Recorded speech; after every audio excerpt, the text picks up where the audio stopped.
everyone, in this video we'll be discussing about pharmacokinetics. So it is that branch of pharmacology which will deal with the movement of drug inside the human body and what the body does to that drug. So it's that branch of pharmacology which will be dealing with the study of absorption, distribution, binding, biotransformation and excretion of a drug. So whenever we take a drug or a medicine, first of all, the active drug or the prodrug is released. That is called liberation.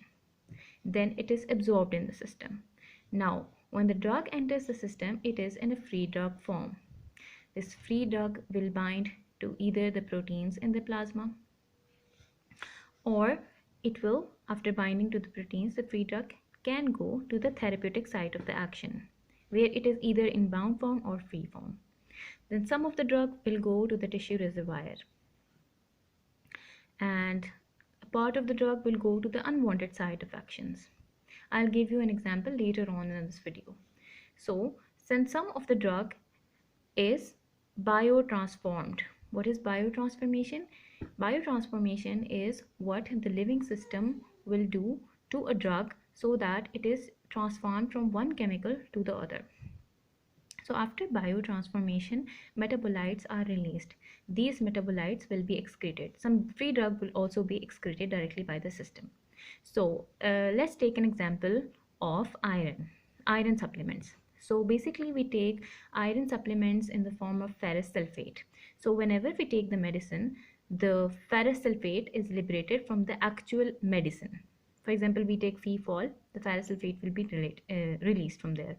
Then it is, as we are taking it orally, it will be absorbed. Now the free iron or the ferrous will be bound to a protein, and this protein is present in the intestine, and it's called the transferrin.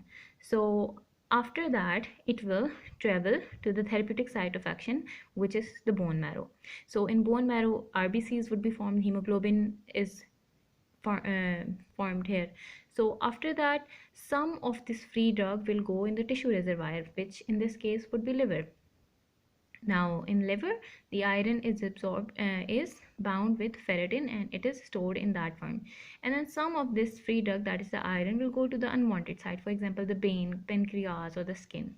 Now part of the drug would be excreted. It can be excreted in the saliva or the sweat, and some would be biotransformed. So that was it, guys. I hope that you understood this chapter.